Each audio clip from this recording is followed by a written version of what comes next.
She make me feel so good. Back on RainierAvenueRadio.World. So again, this is Education Night. We're celebrating Black History all month long with a variety of different, oh, that's right, we're on Facebook Live too. With a variety of different Black History Month things happening, 20 events in 28 days. We've had Experiencing Blackness in Rainier Valley. Just last night we had Black Seattle, and we had D. Charlene here along with Kabibi Monet, and they just talked about a bunch of stuff that you won't find. We do know this, that D. Charlene said the best way to get them off the roof is to shoot them off your roof. But oh, I don't know who's on your roof, but okay. Don't be on the roof. Now we know how to get them off.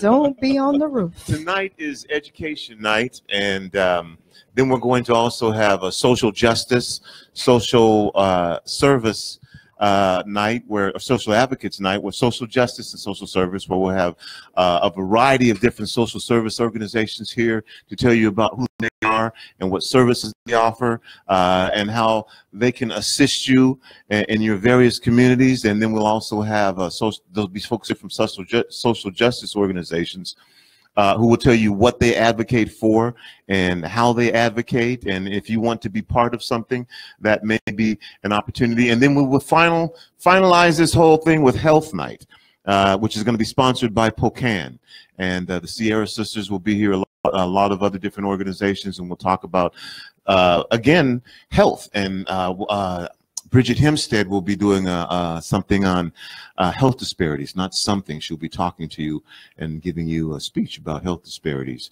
And just quickly, I want to introduce my man here, Donald Watts, and then we're going to go to Robin, and then Robin, you'll do your thing. All right. And I guess you're going to be talking to somebody, and we'll get this rolling. But what's up, bro? How you doing? Oh, man, I'm great. I'm here. You introduced me, but I got my name. I walk around with my name on my chest, so nobody around here forgets about me. No, I'm just kidding. Yeah, it's a pleasure to be here. You know, we connected last week and found out some of the things that you were doing, and you invited me out, and I'm happy to be here. Education is something that is very near and dear and close to my heart. It's what I do on a daily basis. I actually was working for the Seattle school districts when I wasn't playing overseas as a paraeducator, working with special ed students.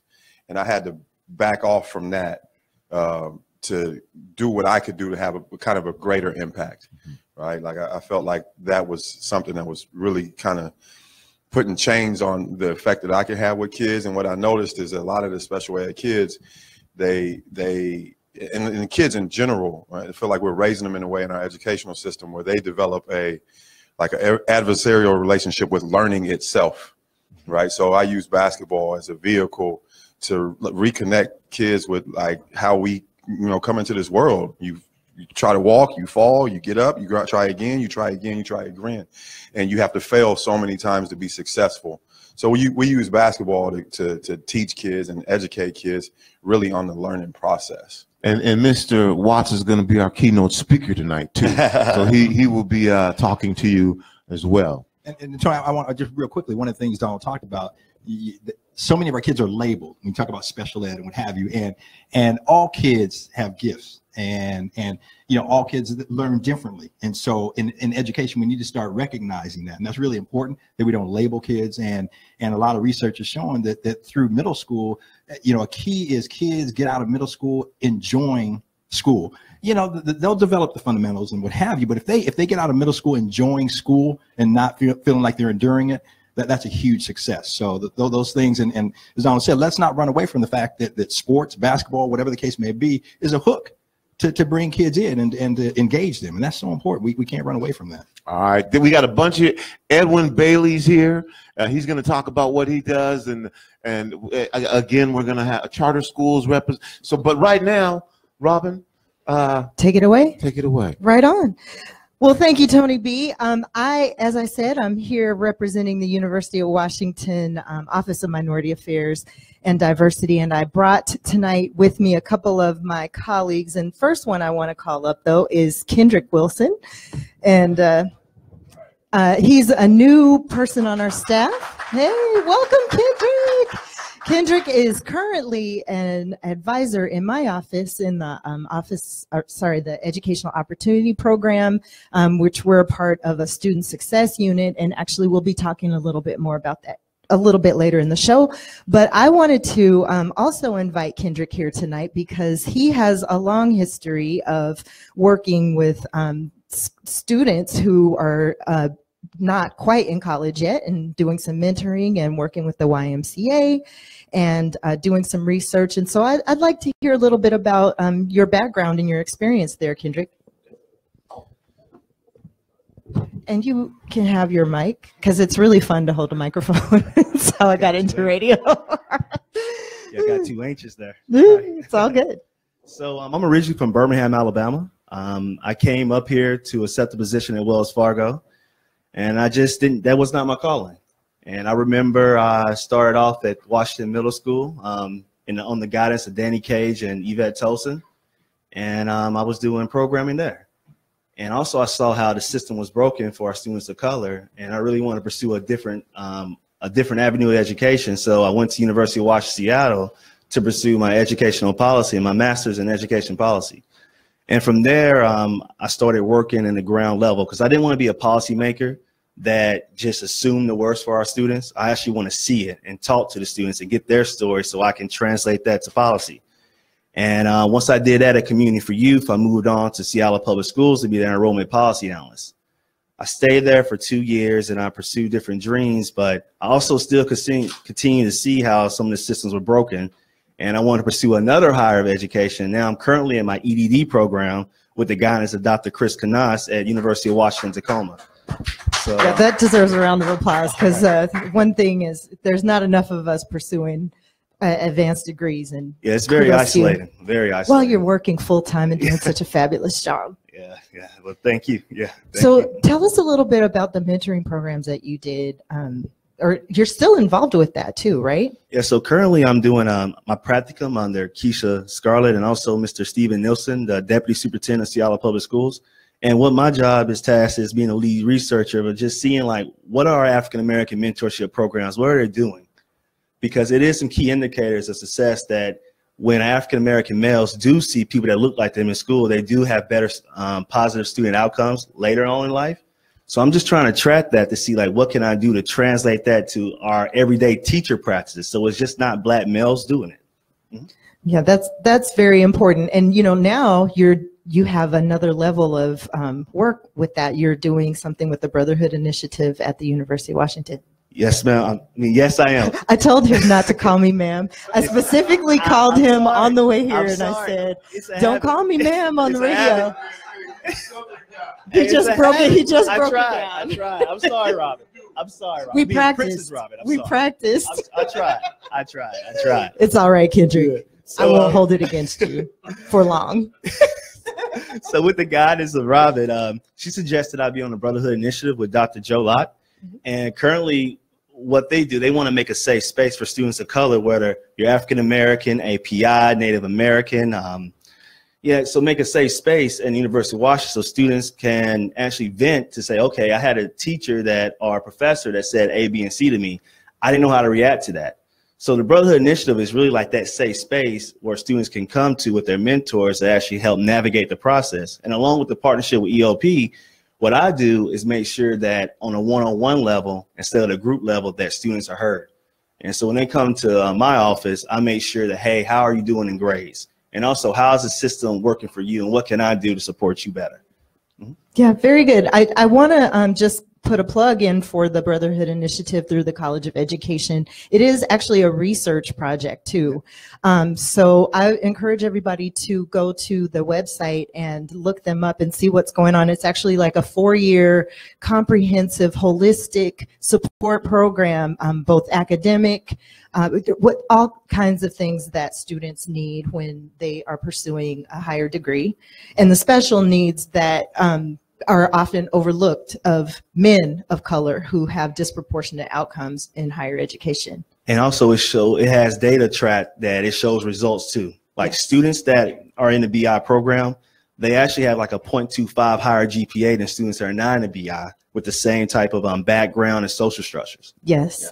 It's in its second year of implementation. So we just had our second cohort coming through, and it's a small, intimate group of about 30 students that they accept each year coming in, and then they'll work with them for 4 years. And we're happy to be a part of that with an advisory board also that, helps to kind of give guidance to the program. And yeah, we have a couple of advisors who are working with that, and we see the students regularly. So we're really proud to be a part of that effort. I'm just glad to be another Black voice on campus, because I've had several students actually come my way. I just acknowledge students. If anybody's, when people out here are hearing this, just if you see another student of color, don't turn your head away. Just speak. If they speak to you, acknowledge. Because I had 5 students come up to me at University of Washington just today and say, you know what, you were the first brother that actually looked at me and said, hey, what's up? So we got to make sure we're acknowledging our youth before we go out to macro level policy and say we need to do A, B, and C for people that don't look like us. We got to look ourselves in the mirror. That's right. Yeah. I want to say I'm butting all in the conversation. Just because we had the editor of the UW Daily here a couple of days ago. Yeah, 2 days ago, we had the editor of the UW Daily here, and the conversation was the influence of media on Black Americans. And we had a conversation about the impact that the newspaper does or does not have in thinking about Black Americans and their experience on that campus. Yeah. So it's just interesting that you would say that, because there really wasn't a real strong connection between the newspaper as a resource for finding out where to go and what to do and where to interact. Sometimes just take boots on the ground. Just making it just as simple as possible. Just going up to somebody and just saying, hey, how you doing, my brother? Are you all right? Or my sister, young lady, how are you doing? Are people treating you right? Just that simple trick. Oh, my bad. Sorry about that. I got into it. Got my passion. Okay. Just really checking in with students. It doesn't have to be about education, but just seeing how they're doing. Because Malcolm X once said, if you keep on believing the media, they can make you believe that the people that are being oppressed are the ones that are the oppressors. So I just want to make sure that we just keep it simple as far as just like acknowledging our Black youth or any other people of color, or any student that need to be acknowledged. Just keeping it simple. Speaking of acknowledging the students, both of us are involved with student organizations on campus, right? So I am the advisor for the Sisterhood organization, and you have recently started working with the BSU, Black Student Union, and those are great supports for students who are navigating their way through the university and feeling a little bit isolated. That's a place to find community. Our Ethnic Cultural Center, shout out to y'all, our other family there, and part of Student Success. ECC. There's a lot of ways to get connected, and we're going to keep plugging those throughout the night. I don't want to be a microphone hog, though, so just so we can get some other guests here in the conversation, we will circle back and talk more about our work in OMA&D in a little bit. All right, you're listening to RainierAvenueRadio.World, and this is Education Night, celebrating Black History Month, talking about everything education. And we're just, again, giving folks the experience of being able to connect with people and see what's out there and see what opportunities there are, whether you're in high school and you're looking for a college experience, or whether you're a parent or wondering whether your child should be ready for school at K through 12. We'll talk about that too. And you know what? While Arnidra, why don't you come up, and Rick, you can come up too, and I would like for us to talk with Arnidra and find out all of the wonderful things that you do. And we can start with that, and then Rick and Robin are here and I'm here. But right now, again, we're talking about education. And so this is a whole nother area of education. Yes, my name is Arnidra Lloyd, and some of you may know me as Arnidra Austin. I am from this neighborhood. This is my neighborhood. My church is across the street. So I am a Southeast Seattle native, born and reared. And I'm the proud principal of Rainier Valley Leadership Academy High School. We are the new charter school that is in Southeast Seattle with Green Dot Public Schools. And so I was really excited to hear all of the great things that you all were talking about with students of color. So I was in a nice cushion job as an administrator in the public school district, and I decided to come on board with this project in Southeast Seattle for many reasons. One being that I was losing my love for education. So I was going to go back to school and I was going to be a lawyer, and I was just going to fight it out as an educational lawyer for our students. But then I found out about this job position that came up, and someone actually called me and said, I found it. I found the job for you. And so when I looked into it, I was flabbergasted at how did I not know that this was here in our community. So I did my best to get the job because I wanted to be the one to bring in the school and found the school and make sure that it was for our students. So I cannot think of a better job to have than to build a school where my kids can go to and everyone else's kids can go to, where they are loved, the families are cared for, listened to, and that the school is built by people of color for people of color. And it's to fight gentrification. So if we can teach our kids to go to school, learn, give them the skills and the tools that they need to be successful in college, and not just to go to college, but to graduate from college, they can afford to come back and live in Southeast Seattle. So I'm excited. Well, all right, yes. then. There's been a lot of opposition to charter schools. Can you talk about where that's at and make the distinction? Because I don't think a lot of people understand the charter schools, what they are, and where the funding comes from and how that works. Okay, so that's a very complex question. We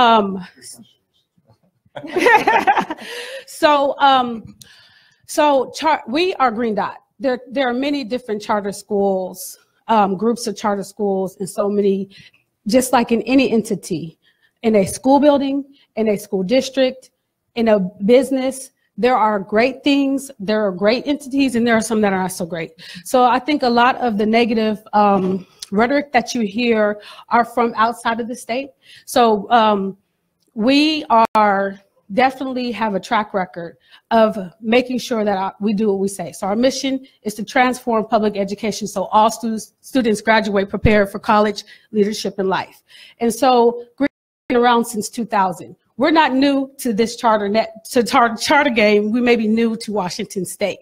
So that is something that I always try to emphasize, that this is something that has been done over and over again, and it's working. So just the principle that I follow in California, last year, 93% of her students actually went to a 4-year university. The rest went to the 2-year university or, in the workforce. But it's everything that we do is around preparing students for college, leadership, and life. We don't say it and not do it. Everything is college going culture, college prep curriculum.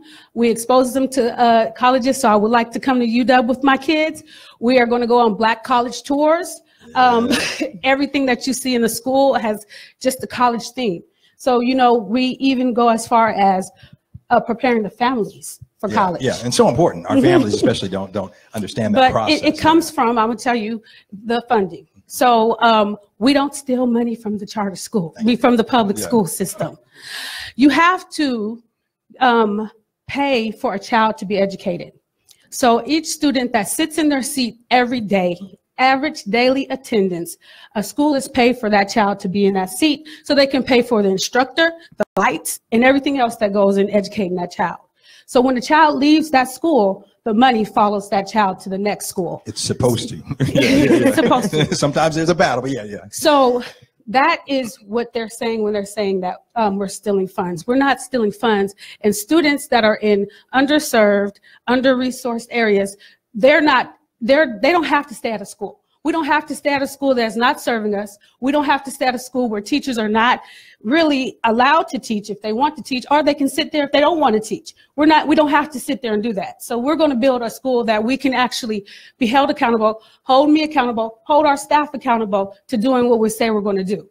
So that's what they're talking about. Another thing is that there are I'll just talk about like the biggest funding pots that schools receive their funding from, which is the state lottery and then the levy. So right now, currently, we don't have any access to the levy funds. So we are allotted less funds per pupil than the public school system. We are allowed to access funds from the state lottery. So parents that pay taxes for their houses that they have here if they send their child to our school, that tax money doesn't go with that child, which is something that we're trying to change on a policy level, because we pay taxes just like everyone else.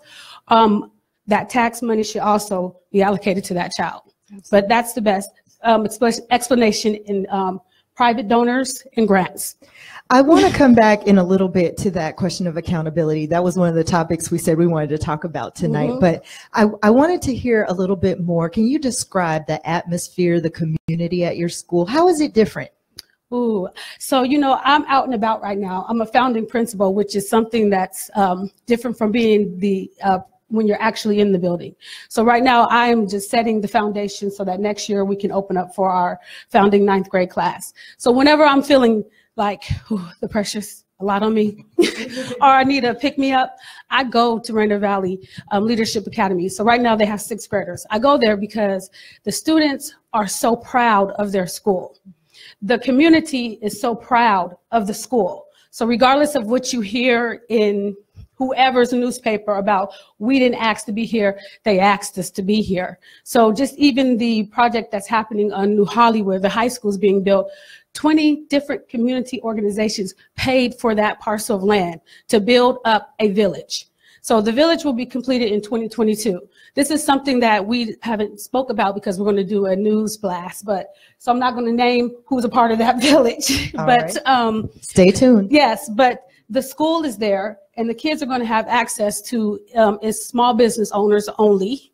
There'll be affordable housing on the top, and the students have access to those businesses for internships and everything else. This is truly a community project. And so the way that they were able to do it was to bring a charter school in. I don't even know if I answered, but I did. Yeah, you did. You did. And the community, I see a holistic picture. It is. Not just, you know, being in the classroom with books and the whiteboard, but, you know, the full experience and preparing students for the next step and, you know, giving them an opportunity to get ready for the career world. Yes. And families are a big part of that. So we meet with them constantly. They're invited in anytime. We have family members that we hired to be on staff. We really think that we cannot do it alone, and that's the problem. So public education has been trying to do it by themselves. Families should feel like they can come into school and talk to you. So, you know, I have a cell phone that is attached to, that's my work phone. And I call my families of my prospective students, say, this is my number. Call me. So when I go to hire staff, they're aware that these are the expectations that we're setting for them. So don't sign on the dotted line if you don't want to do that. So we make it very clear, you're going to have to go above and beyond to make this work, to make this happen. You're going to have some calls late at night where a family may call you, a child may call you at night for help. So if that is something that you're willing to do, come and join us. That's awesome. I know a number of us here are parents. Can I see a show of hands? People who've had students in the school system. Maybe later on we can get into what that's like, the experience of parenting young Black children going through the school system and into higher ed, because, you know, you make a really good point. Our program serves students who are first generation college students, and, you know, what is their place in that? You don't just leave your family because you go to college. It doesn't work that way. They're still a part of you. So same concept here. And I like what you're talking about. Yes. Yeah. Well, thank you all. Yeah, and so important. You talk about preparing students for college and life and leadership. And so important because, you know, and the conversation we need to have a little bit about is that so many students are coming out of colleges and there's a disconnect between what they're learning in college and the workforce. And so often schools are teaching kids to meet whatever it is to get into college. But if colleges aren't preparing our students for the workforce, we you know, so there's and part of that, the workforce, there's a lot changing there as well. But what are we going to see more partnerships between the private sector, between the workforce and colleges and even high schools and on down, to make sure our students are getting all of those experiences? Again, it's not just the books. Right. Absolutely. That's my hope. So I'm definitely set out on a mission to do that. All right. Well, we're glad you're on board. Yeah. Thank you. If you're just joining us, this is Rainier Avenue Radio. We are doing education night here. I am one of the hosts, Robin Neal. I'm here with Rick Dupree and Tony Benton, Tony B. Tony B is in And the house. we have a nice group of people here who we're going to be talking about all things education here this evening. So keep up with us. We're at www.washington. No, I said I was wearing my UW hat. You know, I always do this when I confuse my roles. www.RainierAvenueRadio.World. There you go. That's our website, and you know, check us out. Yes. Well, you know what? Thank you very much. Arnage, don't leave, because I want you to come back Okay. to talk with Edwin Okay. up here, and y'all talk about HBCUs more Yes. specifically. Robin, you have somebody else that you brought. It looks like we have a do. question in the audience from a large. Oh, We're not going to get into that. all right. Uh-oh. So if you haven't followed Edwin and me, I mean, there's this battle between Florida A&M and whatever. I don't know, what school did he go to? South Carolina State University, the Bulldogs. Forgive me. You have an That's unfair something. advantage right now. Rick. You got a microphone. And that is cool. And for those who go wild, like the inner joke, I want to make it so that it's not an inside joke. The thing is that if you go to an HBCU, there's a camaraderie. There's a family, and we'll talk about that a little bit more. It's something that folks have in common. Edwin, obviously, very proud of. Absolutely. You know, and you were everyone is proud. We had Grambling here. See, now I'm going. I'm Grambling. Yeah. Okay. Yeah. All right. No, it's a hard But word to No, stop. that's all right. FAMU's in the house as well. Let y'all so have you it know. out. This is Education Night on RainierAvenueRadio.World. Everything education, celebrating Black History Month. Thank you, Arnija, for sharing Thank you. with us. Thank you very much. And Robin, you have someone else from the Yes, UW. I would love to have my colleague and friend James Dorsey come forward so we can hear a little bit about Washington Mesa. James, thank you so much for being here tonight. Thank you, Robin. It takes getting you on the show to get together. And we work for the same division. So we both work for the Office of Minority Affairs and Diversity at the University of Washington. And we see each other periodically at meetings. But Do more. we should. And you are a part of the student college access unit. Right. Tell me a little bit about the college access and the background on Washington Mesa. Well, I think I'll start with Washington Mesa. I know that, and I work my way into the college access. Take your time, process. brother. Take All your right. time. So, to get closer. This is how you hold the microphone. y'all. Really? Don't be shy. All right, I got Put it. it up here. Put it up Thank here. you. Thank you very See how it much. sounds Thank you very now? much. See how it sounds? Oh, that sounds good. There you go. Go for it. So, Washington Mesa has been around for 35 years. And it's been around, it was founded on University of Washington's campus in the College of Engineering. It recently moved to the Office of Minority Affairs and Diversity. But Mesa was founded based on the fact that young kids of color were not getting access into four-year institutions and were not getting those high-paying, high-wage jobs in industry. So Mesa, the basis of Mesa is really an industry education partnership. So the private industries work closely with our students and with our educators to make sure the students have the skills and the technical backgrounds they need to have high-wage jobs. So that's really what it's about. And we make our students, we shouldn't say make, but we engage our students in project-based enrichments. And I think that's the key, that we inspire them with building and designing things with their creativity, their ingenuity, they work in teams, and doing all of that, they realize I could do anything I want to do. And I have the skills to be an engineer. I can have the skills to be a scientist. I can do what I want to do, and I can make those choices along the path. And that we make sure that they are working their way in the K-12 system, as well as in the community college system, that they're taking the courses along with those project-based activities that will get them the opportunities that they want to have when they're in college and in universities.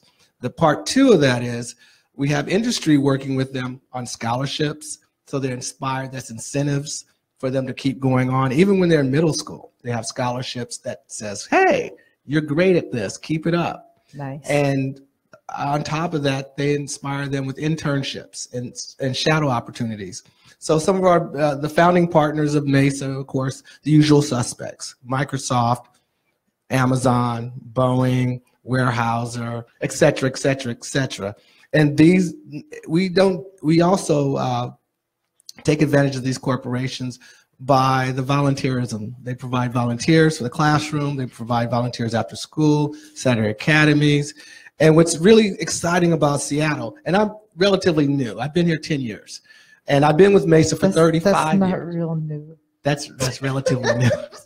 But it's cool to come to another city, you know, coming from Oakland or coming from LA. I'm born and raised Compton, and MESA's big in California. And it's and to arrive here in Washington, and I come to Seattle.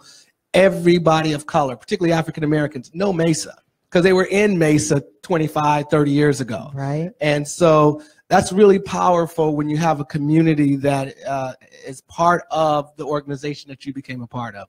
So I love that. I love that about Seattle. I love that about Tacoma. I love that about Spokane when I go there, Vancouver. They know MESA. And so that's positive. That's great. How do students get connected, become a part of MESA?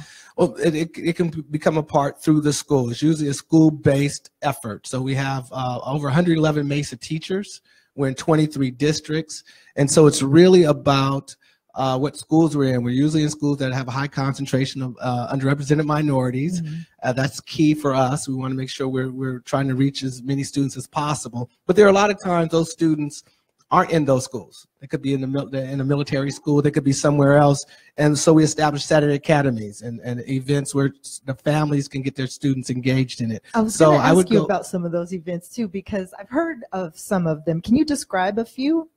Okay, well, Saturday Academy is an effort where we connect the students with colleges and university mentors and role models and tell them about college. We also connect them with industry representatives that get an opportunity to demonstrate what they're doing in the real world with students. So let them get their hands on, I design wings for Boeing or something along those lines. Right. And they also have a responsibility of a project. So in the Saturday Academy, they could be doing web design. They could be app development type of opportunities. And they vary depending on the academy. You could design a wind device that powers your home. Mm-hmm. And those types of things. So the academy is a combination of project-based activities with a connection with an industry role model or mentor that kind of helps them drive towards higher education and some career aspirations around STEM. Okay. All right. You told me you might not be able to be here tonight because you might have to go to Olympia. Tell me a little bit about your work and what you do for MESA. God. Your role with the program. My role, I'm the. Thanks for coming. Thank you. So I have to say it's exciting. I'm an executive director of a statewide nonprofit. Okay. I'm also the national president of that nonprofit. So multi-state. I have a leadership responsibility for the state. I have senior. Is that an elected position? Yes. Oh, yes. You got fans. Go on, right. So I have a couple of nice roles, and it's kind of interesting, but my responsibility is to advocate for the program at the state level. And so I'm trying to drive additional state funding for our MESA program to expand to more schools, to be in more communities, to serve more kids, to get more resources for students to go on to four-year institutions into industry. So that's my effort. And right now we're really focused on our First Nations community. Okay. We're trying to expand our First Nations effort in the K through 12 realm. We just completed an effort to expand our transfer model to 12 community colleges. So we have 12 new community college MESAs in the state. Okay. With the state taxpayer dollars, we have now expanded our efforts, and we're looking to continue to do more. We're trying to ensure that we remain the largest, most impactful STEM diversity program in the state. And we like to believe that we are. And when people hear the word STEM, they don't always make that synonymous with MESA. But MESA was STEM before STEM existed. Exactly. I do remember that. Yes. We were STEM 35 years ago. Now there's a lot of folks using the term STEM this and STEM that, right, and how great STEM is. But that's MESA. Did you already say what the acronym MESA stands for? No. Because we speak acronyms. But tell everybody what that means. MESA stands for Mathematics Science Achievement Program. All right. Awesome. So one more thing I want to toot your horn for you. Your team was recognized not too long ago at the University of Washington for outstanding program service. tell us about the award that you guys got. So yes, we received the 2017 Staff of the Year Award. Yay! And so for the University of Washington, which is the highest honor on that campus for staff. Thank you, thank you, thank you. I have an outstanding team in our statewide office. I like to think that it was well overdue. I think that it's a deserved award for the team and the work that they do. They work tirelessly on behalf of our kids. And it's not often I see a staff, an organization of color win that award. And so that was, and I'm not just talking about University of Washington. I've been around. Right. So I'm talking about a lot of other campuses, a lot of other entities and institutions. Programs sometimes just don't get the recognition because they don't have all of those extra resources and staffing that would promote themselves. Right. This is a program that's really student-centered, and the resources go towards the students. It's about the students. Mm-hmm. It's not about us. And I think I was really honored. I still am. I'm really proud of my team. Well, congratulations on that. Thank you. Well deserved. And you. I really appreciate, along with all the rest of us, the work that y'all do. Y'all. Princess Robin, y'all. Princess Robin. It's so important what you're doing, and that you're expanding this work into other schools and communities, and keep doing what you do. I think what you're doing is pretty powerful here. I'm really impressed with you. the audience that you have here, the individuals here that are doing the programs that they're doing. It reminds me I need to get out more, and I need to be on Rainier more. I used to be upset at Rainier when I first excuse me. When I first moved here, I'm sorry, I have a cold. When I first moved here, I drove up and down Rainier looking for a black barbershop. Just driving up and down. I was like, wherever I find a black barber, I gotta find. Now I don't need one now. That's 10 years ago, but at that time, I was like, I said, where can I find a barbershop? They said, go down Rainier. I drove and drove and drove down the street. So were you looking left and right? Left and right. I found them. I found some. I honestly found some. But I just have to say that. But I just really appreciate what you're doing here tonight. Thank you. And I'm going to listen to the station. Thanks for being a part of this. I'm a fan. That station is www.RainierAvenueRadio.World. You can also get us on the TuneIn app. So yeah. Thank you. Thanks. Thank you very much. James. Thank you, sir. Education night here at Rainier Avenue Radio, celebrating Black History Month. James? Yes, sir. Or the other James. I'm sorry, James.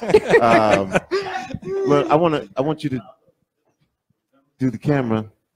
And we're going to have some more conversation coming for you. And we're going to have a conversation. Edwin Bailey will be up here, and our Nidra will come back up, and we'll get Deidre here to talk about our cabinet program. And you guys might come back up again as we talk more, and we might have some group conversation, everybody. So that means you can't leave, Your face is on camera right now. Donald's going to come up. So what I wanted to do, though, was I wanted to show you.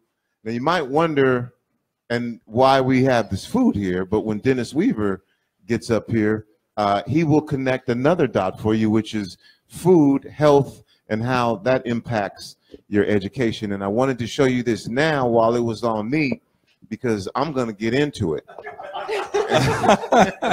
Oh, that's why you have me doing the interview. Yeah. Okay. So you can get closer to the food. Yeah.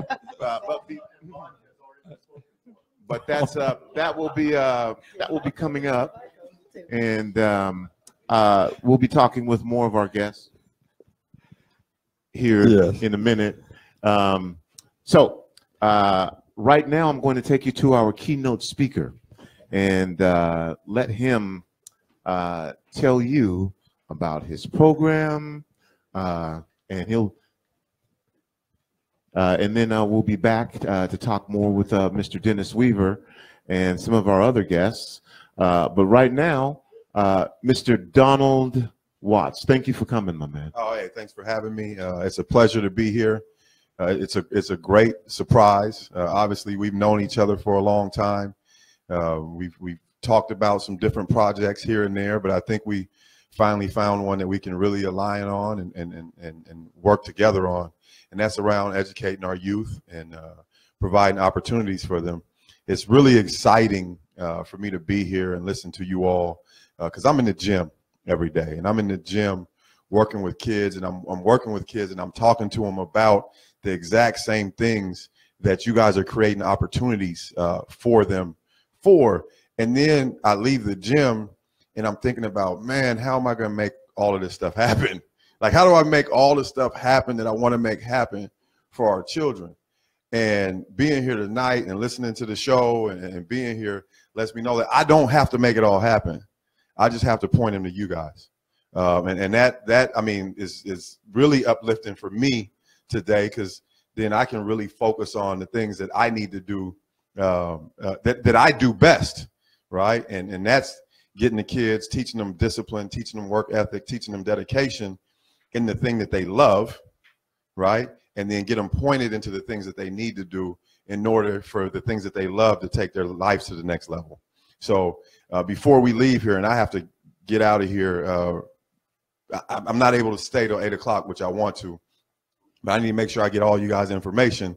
And I recommend everybody who's listening who has a young kid of color to do the same. I'm sure on the show notes, all these resources will be available for parents at home that are listening, for young people who are trying to excel. But I need to make sure I get that before I get out of here, because, like, I mean, it's really, really special to be here. Thank you for having me here tonight with these beautiful people who are doing beautiful stuff. A little bit about our program, Watts Basketball. We've been in this community since the 70s. Not me personally. I've only been in the world since the early 90s. Now you got me up here telling lies. No, I came into the world in 77. And I was born in Seattle, Washington. I was raised between here and Mobile, Alabama in the South. So Birmingham, I'm Roll Tide. I don't know about you. Roll Tide. Roll Tide in the building. So as soon as I heard that's where you was from, both of my parents went to Xavier University. So I know you're going to have 2 extra thumbs down for that when we come to the HBC. So there's some hatred in the house. It's all good. Yeah. Just a little bit. No, it's all love. It's all love, and it's all fun. And really, at the end of the day, in our program, that's what we try to teach the kids. Not what we try to teach the kids, what we teach the kids. Watts Basketball, game changers for life is our motto. And it's really, you guys don't tell the kids, but it's really not about basketball at all. It's about those things I mentioned before. It's about work ethic. It's about dedication. It's about understanding that if you put your passion in the stuff and you're willing to fail on a daily basis, if you're willing to fail forward and you're willing to fail on a daily basis, then the things that you do will turn into other things in your life, other opportunities. So that's what we do. My father is Slick Watts. He used to play for the Seattle Supersonics. He did that for about 7 years, and for 35 years, he's been an educator. He's been an educator right here in this community. He's been at Martin Luther King Elementary. He just retired from there a couple years ago. I'm trying to talk him into going back because he's driving me crazy in retirement. My phone will ring here in the next 5 or 10 minutes, and when I answer it, it'll say, "Where you at?" "I'm working, Dad." "You always working." "You used to always be working too." Like, I didn't retire, you did. That's my background. That's where I got my passion and my commitment to the community was from him, because he's been dedicated. I remember people used to ask me about, basketball when I was coming up. Did I feel pressure to play? And I really didn't understand the question. And I talked to the kids that I work with about that, but media, newspapers, they would assume that because my father played for the Seattle Supersonics and I was following in his footsteps, that I felt a certain amount of pressure. And I never did, and I never really understood the question until later when I was an adult. And I never felt pressure because I had my own goals, I had my own dreams. And when you're the son of somebody who does anything, you want to be better than them, right? So, and he didn't make me play basketball. That was something I volunteered to do, something I loved. It was my passion. He helped me excel in basketball. He helped me understand the things that I had to do off the court in order for it to be a productive part of my life. And so that's what I do. That's what I do for the kids that I work with. That's not him. I thought I was gonna have an opportunity to prove it to you guys. I was gonna put it on speakerphone. What you doing? Nah, but he helped me understand those things. And so I went on to play at the University of Washington. I was a really high-level recruit. I was number 4 on the West Coast, state player of the year, all of those different things. But when I got to school, I got sick. I deal with chronic fatigue syndrome, autoimmune. I'll be here on the education on the I'll be here on the health and fitness show too. How about that? But I dealt with chronic fatigue syndrome. But the way I learned basketball. Yeah, it's a whole different. We can do a whole week show on that. No, but the way I learned basketball and the way that my mentors, not just my father, but my other mentors in my life, taught me the game. Although earlier I wasn't applying it to my education, I wasn't applying it to academics. I was good enough in basketball to earn an opportunity for a higher education. But then when I was sick and I started dealing with this stuff and I realized that the NBA might not come calling, I shifted focus and I applied those same lessons to my education. Then I applied those same lessons to my life when I was in my darkest moments, when I was dealing with chronic fatigue syndrome and didn't have basketball as the outlet that it was. I found myself in some, I won't be specific, but some really, really dark places. But the thing that brought me out of there were the lessons that I learned on the court and the way that I learned them. And it was never, although we wanted a scholarship, I never went to the gym one day for a scholarship. Although I wanted to play in the NBA, I never went to the gym one day for the NBA. I went every day with love and a passion and to learn and to be a part of a step-by-step process. And what I understood, one of the biggest things I understood that like frustration is good, right? Like people get afraid of being frustrated. Failure is good. All of those things are opportunities for you to identify where it is you need to improve in order to accomplish the things that you ultimately want to accomplish.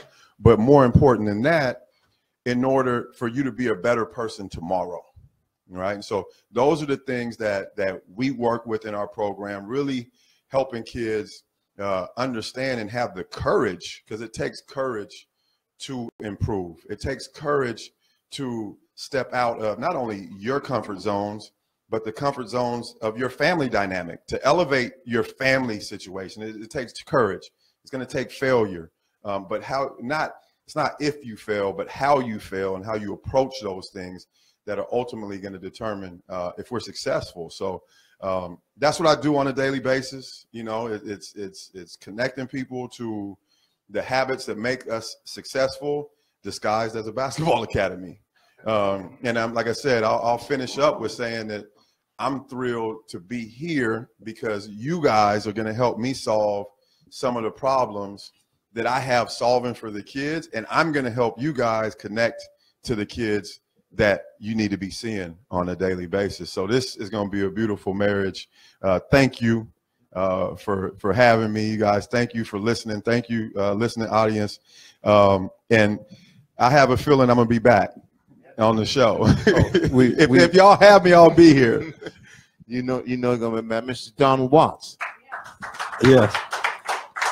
So I know Rick wanted to ask you a couple questions. Right. I know you got to go. And I want to do that, and I'm gonna tell you guys why I have to go too. Okay. So I'm just not. Yeah, like, cool. And I don't share with them. Yeah. But the thing about it is, I want to remind everyone about when we say education night, and when I said everything education.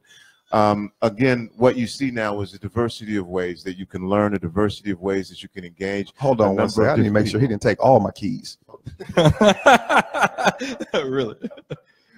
And again, we're going to have other speakers who work in education.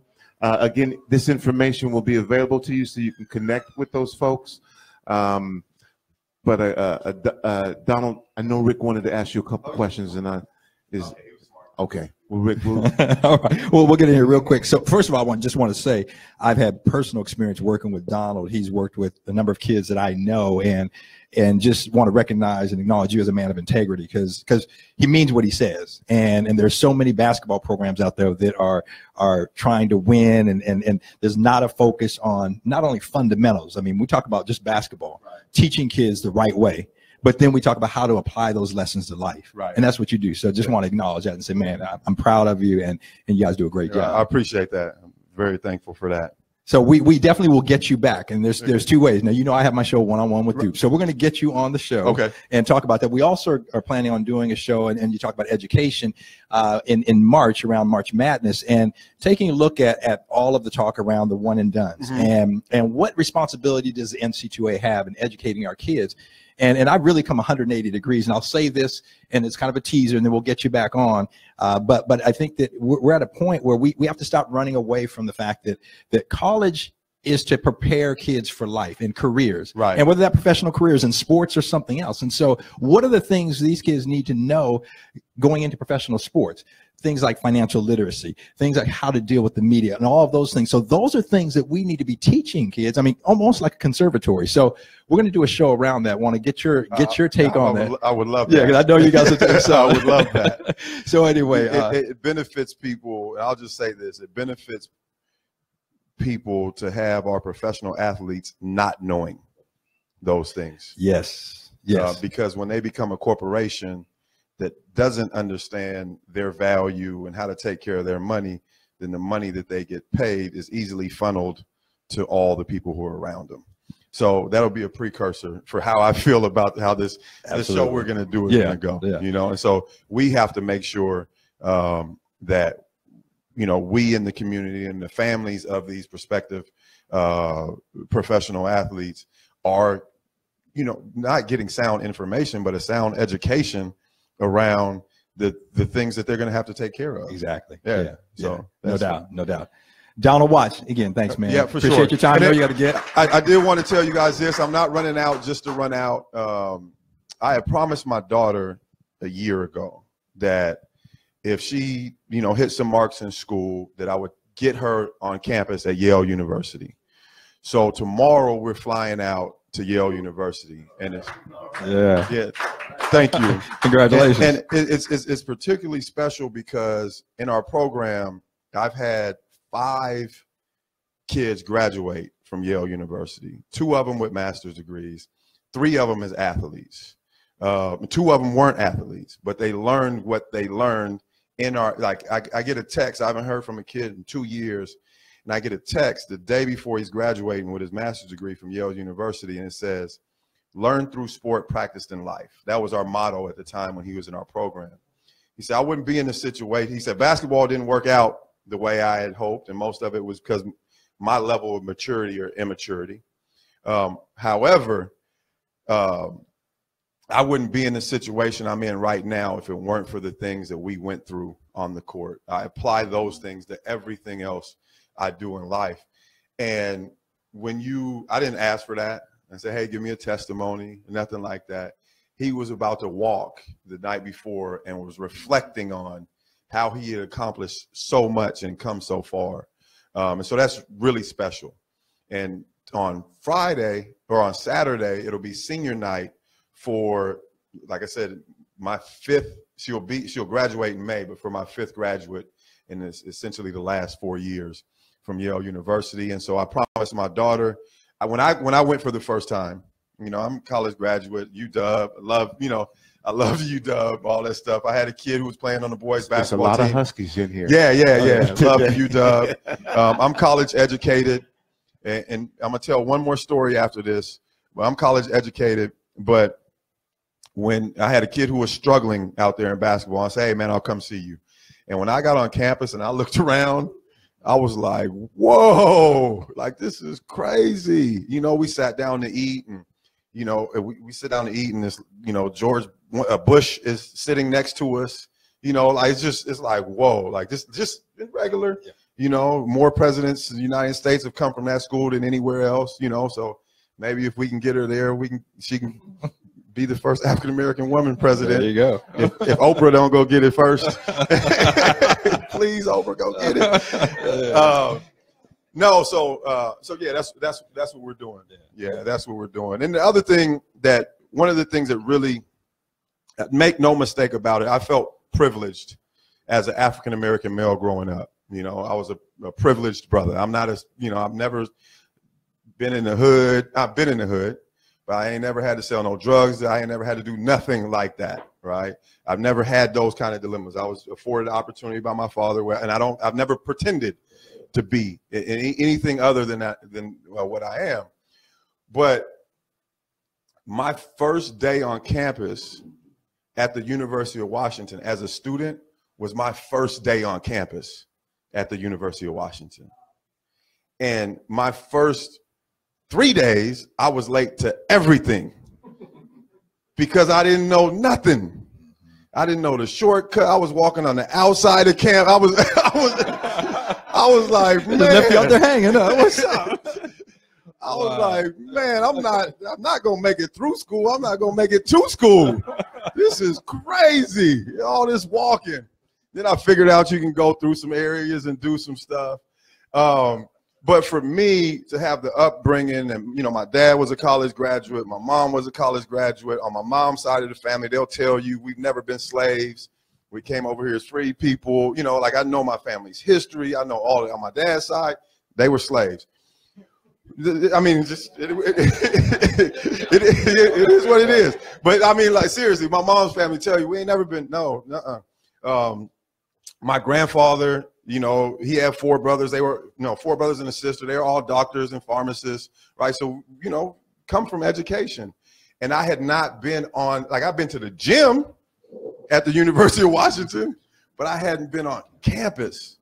I wanted to play college basketball, but I wasn't thinking about college for real, and it's the same thing that I see and if I grew up like that, and how about these kids that are first generation that are trying to, they're not there. I ask kids all the time, I say, how many of you guys want to play, college basketball? And they all raise their hand. And I say, okay, well, show me your attendance. Where are you sitting in the classroom? I said, college basketball is college. Like if you're not respecting school now, and I have a scholarship for you, how am I give you a scholarship for something you don't respect? That doesn't make sense. Respect the education that you're getting. Like, school, that college basketball is like school on steroids. Like that's a lot of school. So you need to be respecting getting everything you can out of your current education to earn the opportunity for higher education. And kids are like, oh, okay. And so we also want to we can get them on campus visit. I literally just left a meeting with the Salvation Army about partnering for our college prep program around basketball. I also asked them, it's not even just a school piece now with the social media stuff. When we talk about education, not just like schoolwork education, but if you have a goal, you have a dream, you have something you're trying to accomplish, your kids and parents, make sure they're studying that field, right? You want to be a college basketball player, and I ask you, you're a point guard, no other options. What, are you trying to say something about my height here? Rick Dupree is a point guard. Right. If he's a shooting guard, he's not going very far. Really? No, so I take a kid, I look at him, I say, okay, what position do you want to play in college? They say, oh, point guard. And I say, tell me the top 5 point guards in the country in college basketball. And I've asked thousands of kids this, and they can't name one. They can't name one. They'll name somebody they know that's a center. They'll just say something random, and then I tell them, I say, I can't name the top 5 people in college basketball in my position because I already done that. So I'm not looking at that.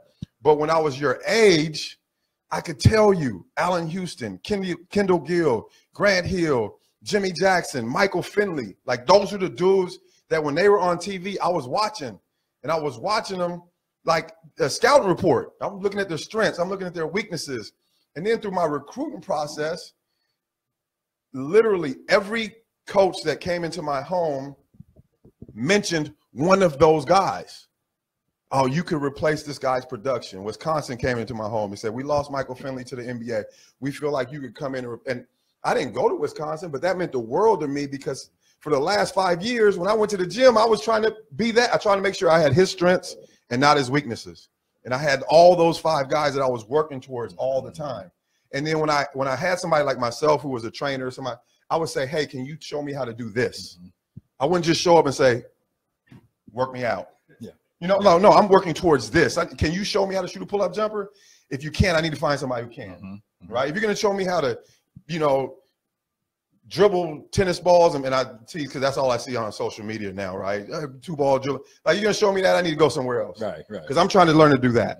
But I had a mindset for what it is I was trying to accomplish, and I had been studying the people who were doing it, and the people who gave them their scholarships that got big money contracts because those people helped them be successful. They were looking for somebody that reminded them of the people that they were successful with in order to give a scholarship to. And that's what kids and parents and people have to understand. You have to start looking. It's not what you want. It's what you can do for somebody. Like, and that's just the reality of it. And for people who get upset about, like, oh, you're using, no.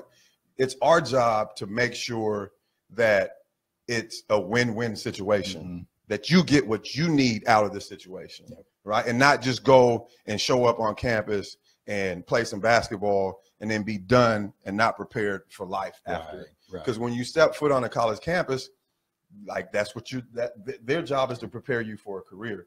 But as an athlete, there's ways to skirt that if you want to, and they'll still let you get on the court on Thursday and Saturday. Right. That's your fault. Yeah.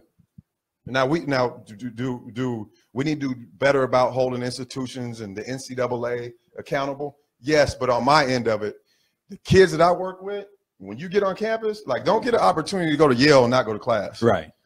Come on now, you know, like, that doesn't. Well, and like you said, it's on them. I mean, there's an opportunity, and to be a student.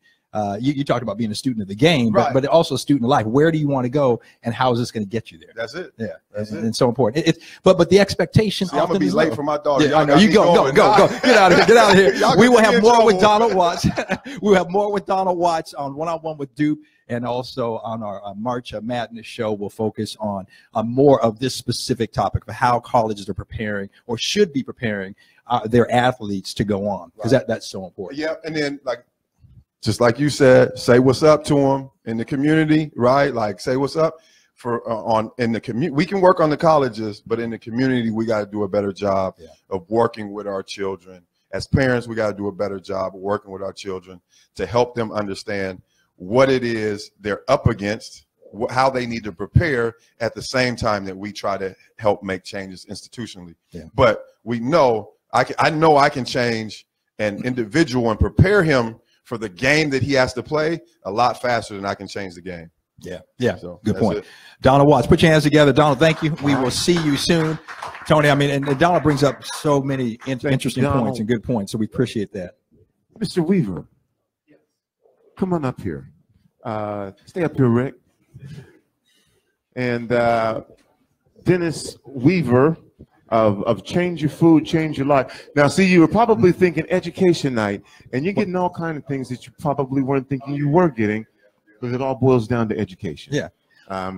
So right now, I'm going to bring up Mr. Dennis Weaver, Change Your Food, Change Your Life, and Mr. Dupree, and you'll talk a little bit about what you do as well. Right. But let's find out more about who Mr. Weaver is. And Tony, before he says that, I just want to make that connection, because you talked about the connection between education, between health, healthy eating, and what have you. And we go back to when we had, on the show when we were at MLK Day, and we talked about the Black Panthers and starting the breakfast program, because kids have to have food in their belly, and they have to have rest. Organic for good food. Yeah. Good organic food. But so important. There is a definite correlation between healthy eating, being healthy, and being able to perform well in the classroom, on the field, and so on. There is a direct connection. Yeah. A direct connection. And share a little bit about what you do. So change your food, change your life. Change your food, change your life. First of all, I love being here amongst these powerful people that preceded me, that are doing their level best to make a difference in this world. A round of applause for everybody who's spoken before. Absolutely. I also love the connections Donald's dad, Slick Watts, we own a restaurant downtown Seattle called The Price is Right. And he used to come by after the games and have a couple of entree baked potatoes and a soft drink. Oh, yeah. And then my connection with Tony B, we go back to, he did a music, entertainment, children's health fair at Columbia City Theater, and we were the good food guides for that show. So connections are wonderful. Yeah, absolutely. So Change Your Food, Change Your Life is a fun, high-energy edutainment company designed to inform, encourage, coach, and inspire you and you and you and you to make the organic good food choice. Foods that are life-giving, not life-diminishing. Organic good foods give you the vim and vigor to get on with life. If you don't fuel your mind, you can't learn in a charter school. If parents don't fuel themselves properly, they can't do their best parenting. And if you don't fuel your body, yeah, you may be able to make a three-point shot, but then you'll collapse on the court. Yeah. But Dennis, I mean, explain, because I think a lot of people still aren't totally clear in understanding what organic food is. What is the difference between a regular, a non-organic poor food? Yeah, thank you. There's organic good food and non-organic poor food. Okay, there you go. Organic good food is food that your body recognizes as its food. Organic good food is just simply the combination of good earth, good seed, rain, wind, and sun, as nature intended. It's food as food was, should be, and has to be. Organic good food gives you the vigor and vitality to get on with life. It is life-giving. It is life itself.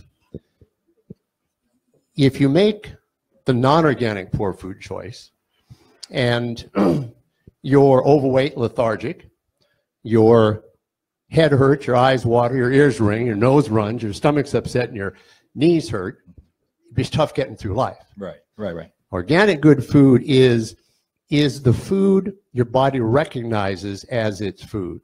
It knows what to do with it and how to use it. So is that because, again, when you talk about organic food, you're talking about no pesticide, you're talking about no chemicals, all of those things that we're hearing and we see that have negative impacts on our bodies, as you said. That's right. Again, organic good food is the simple combination of good earth, rain, wind, and sun. It's food as food was, should be, and has to be. So, well, and question, how can I be sure, as I go into a store, okay, and it says organic, but then there are, well, maybe there was, so what is my guarantee that the FDA is making sure that, as you said, you have good soil, wind, rain, and what have you. You don't have any of those other things that are negative. It's not the FDA, it's USDA. Okay, USDA. Organic good food is the only food that's certified and regulated, okay, from seed to retail shelf and everything in between. It's a third-party certification. It's a world different than a non-certified food. Okay? Organic food is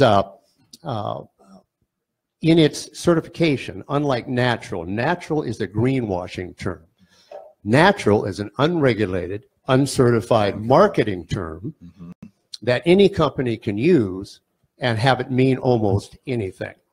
Organic, but there's no standard, no rule. You can whatever you want it to be. Okay. No regulation, no supervision. So when you see the organic seal or the word organic, as you see over here on the table, there's a variety. You have no excuse not to live the organic good food life. Yeah. There is an organic everything. You'll see a sample on the table.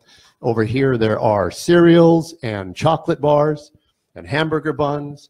And there was a salsa, but Diedrich back here was eating. Diedrich took the salsa. Yeah, he was eating a Luke's barbecue chip. And he said, I kind of like to have some salsa with it. So I got him the salsa. Well, okay, so now I was told that there was some vodka over there. And I understand that can't be, that wasn't organic. Yeah, there's an organic vodka. As we say, if you make the organic good food choice from carrots to whiskey and everything in between, you'll live happily ever after. All right, all right. So talk a little bit about what you do and how you promote organic eating, organic foods, and the importance of that. We show you how to make very simple changes in your food choices that'll help you look good and feel good. Who wouldn't want some of that? Absolutely. We're also in the renewal business. Every day, 1% of your cells are renewed. So every 100 days, you're brand new you. So I just want to make sure you're a good new you from the inside out. All right. We'll take you on a personally guided organic good food shopping tour. We'll sell you a T-shirt. Now, Donald, his was like this. Yeah. This is because organic good food and good health is a big deal. All right. All right. So we'll sell you a T-shirt similar to this. Okay, shirts with attitudes. They're irreverent. You make a statement. Stand out in the crowd. Right. Take your stand. Organic good food is worth the visibility of bringing that word to the fore. We'll also sing to you. We just released. We just released a 16-track multiple genre CD: jazz, blues, gospel, rap. 16 tracks that celebrate the joy organic good foods bring to life. All right. Yeah. Since its release, it's been played in 193 countries. Now, there's only 195 countries in the world, so we're within 2 countries of having shared the organic good food news with the world. Yeah. You can get that CD at changeyourfood.changeyourlife.com. There you go. Okay. So what about for individuals and you talk about disparities and that those that are poor cannot afford to purchase organic food. It's more expensive. How do we close that gap? The fact is, it costs less to live the good food life than not. Life is a choice where you spend your money. If you spend your money on yourself, now remember, we're only talking about you. We're only trying to make a healthful difference in you. We're not trying to sell anything. Right. We're only trying to convince you and empower you that this thing called your own good health is well worth looking after. It's fun, it's easy, it's simple, and it is delicious. And again, you have no excuse not to live the organic good food life because there's an organic everything. So it's all how you choose to spend your money. If you bought maybe a less expensive cell phone, easy to afford life-giving organic good food. And talk about, because again, that's also going to relate to now as you get into healthcare and medications and what have you. So when you talk about it's what you choose, you may be paying more for your food, but on the other end, so is that kind of the fact is, it costs less to live the good food life than not. This whole world is full of stress, environmental, emotional stress, a mother trying to quiet a crying child, teenagers, husbands, wives, divorces, finances, your job, the commute. And what you don't need is food stress. And each and every time you make a non-organic poor food choice, you're adding an unnecessary stress. And oftentimes, that's the straw that breaks the camel's back. And your body says, that's it, and it breaks. If you make the organic good food, most all of us have the genes to live well until their 80s. But every time you make a non-organic poor food choice, you're fighting your own genes, risking ill health and premature death. Ouch. Yeah. So again, part of your mission you talked about is promoting. You said what was it? Edutain. It was edutainment. Edutainment. But really to educate families, individuals on how important this is. Traditional nutritional education over the past 35 years have left us the sickest, fattest nation in the history of humankind. We're on the verge of raising a generation that won't live as long as the previous generation. So we took a look at that, and we just decided we're not going to say the same thing for the 36th year and expect a different outcome. It's insanity.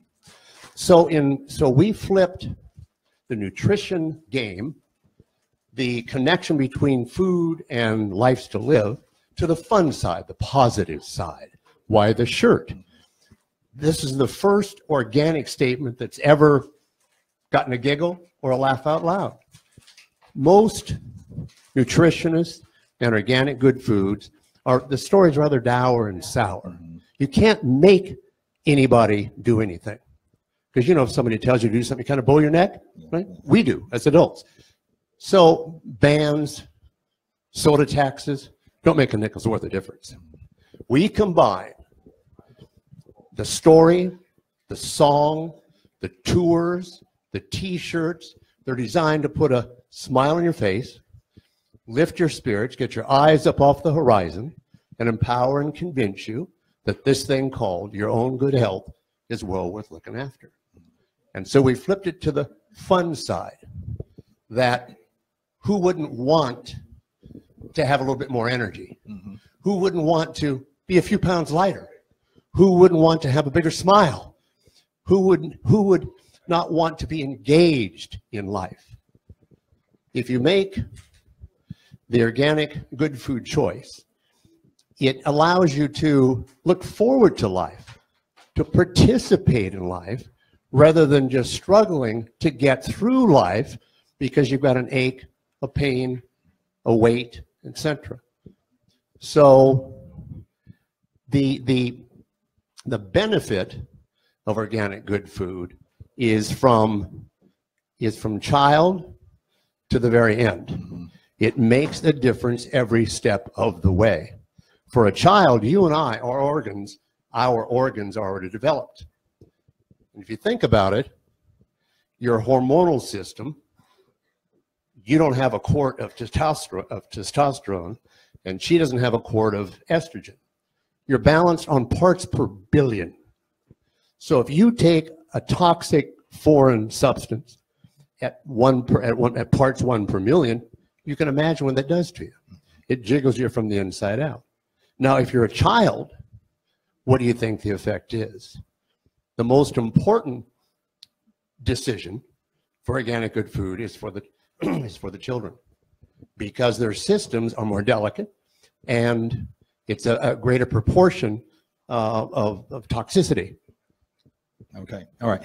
So again, the mission, and Dennis Weaver with Change Your Food, Change Your Life, and forever. And the mission again really is to help people understand the benefits of eating organic foods. Well, correct? Honor yourself by making the organic good food choice.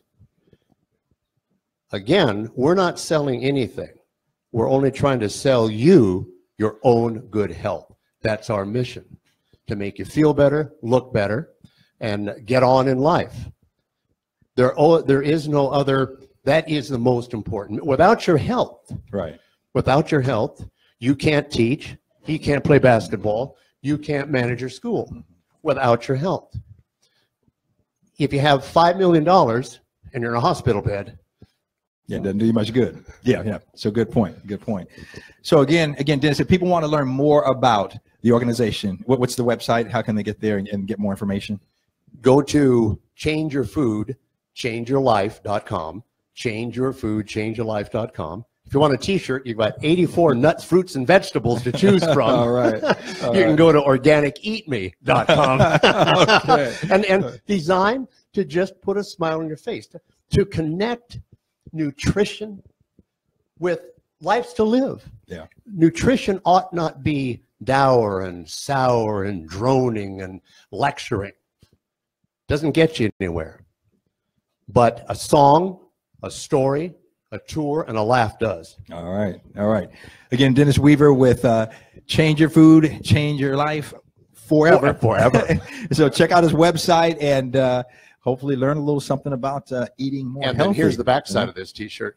All right. Kiss my apple, huh? Organic good foods have an attitude. Really? All right. Yes, thank you very much. Appreciate it. All right. You know what? We're going to have... we're gonna just for those of you who are wondering, we still got some stuff coming up. We're gonna have that conversation about HBCUs. But before we do, and Robin's gonna come back. along with Edwin Bailey. Our Negro will be back here. We'll talk with Diedrich Sage Prince again, and we'll maybe get everybody back up here for a quick one. But before we do that, Rick, why don't you have a conversation with the folks and talk about private schools? And and then we got a phone call coming in from Mayor Durkan. Okay. All right. But before we do that, yeah. So I think, and I'll be brief, but I think it's important that our families and our community, they really don't understand. And I know I was certainly in this camp, didn't understand about private schools. And I was public school raised. Public school was again what I believed in, and had no idea about private schools and the value of private schools. One of the challenges with private schools is a majority of them are not people of color, and they cost a lot of money, and that's a challenge. The good thing is that you have a number of private schools, private independent schools in our area here that have a dedication to making their populations much more diverse. And when I say more diverse, it's not just ethnic diversity, but you talk about learning style diversity, you talk about socioeconomic diversity.